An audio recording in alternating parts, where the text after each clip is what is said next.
Resume your seats, members. Sifuna, how do you expect me to give you an opportunity to speak in front of... Mr. Speaker, first of all, none of us here, Mr. Speaker, first of all, none of us here on the minority side, let me go to the box. Senator Okech. Senator Okech, please. Mr. Speaker, none of us on the minority side mean to disrespect the chair or anybody occupying that chair at any particular time.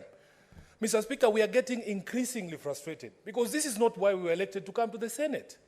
We have serious business to be able to transact. We don't understand how a simple matter, such as a communication from the chair, requires all this drama. Mr. Speaker, our point of departure with the chair is under Article 107 when you read it, Mr. Speaker. It says that in the absence of the Speaker, the Deputy Speaker presides. That is exactly or precisely why we have members of the Speaker's panel. It doesn't have to be the substantive Speaker for any business of the House to be transacted. There are even members here who are not even Deputy Speakers, but are members of a panel of Speakers, and they come and transact business there. The question I'm asking myself, Chair, is if indeed you are saying that in your capacity as the Deputy Speaker, having sat on that chair, you cannot undertake a simple task like reading a communication, how then would you transact bills and motions, which are far more serious matters that have to wait for the substantive chair? Secondly, Mr. Speaker, I want to say this here. Nobody is going to scare us. This is our house. I was elected here and in both houses of parliament in this Republic of Kenya. Nobody, none of you, got as many votes as Sifuna. You are not going to threaten me. You have nothing on me. Mr. Speaker, I want to make it clear that it does not matter which shenanigans are employed. It doesn't matter how long it takes. It doesn't matter what we have to do. We are saying we are going to change our leadership because it is our right. Mr. Speaker, we want all we want, whether the communication that comes from the Speaker's office is legal, is right or wrong. We don't care. We want it to come out of the Speaker's office so that we can take other avenues in order to enforce our rights as a minority side. Lastly, Mr. Speaker, no, you will not gag me, Cheruyoit.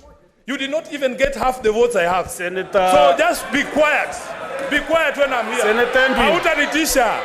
These are numbers. Senator Numbers don't lie. You Mr. must Chair, be honoring. You must protect me. You must protect be me. You have to protect me. You just you have make to your protect contributions facing Mr. the Speaker. Chair, I want to say this lastly. I want to say this lastly without any fear of contradiction.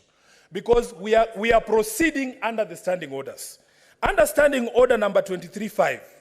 In fact, this communication from the chair, in my view, is superfluous.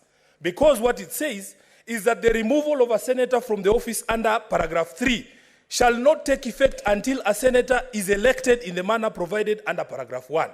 A senator has been elected to replace the outgoing whip. A senator has been elected to take the space of a deputy minority whip. From here, we are proceeding to enforce this because we do not need your communication from you so that we can be able to enforce. Thank you. No, just a minute. Just a minute. Let me also give some more guidance.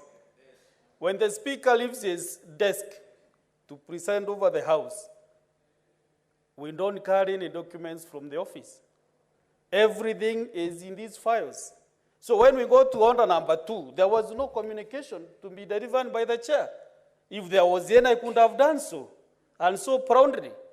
But when I was in this chair, there was no communication by the time we were in order number 2. If this communication will be brought to me when I'm here, or any other speaker who will be on this chair, then he or she must communicate. But as I sit here, as I study here, there is no communication on this file. Therefore,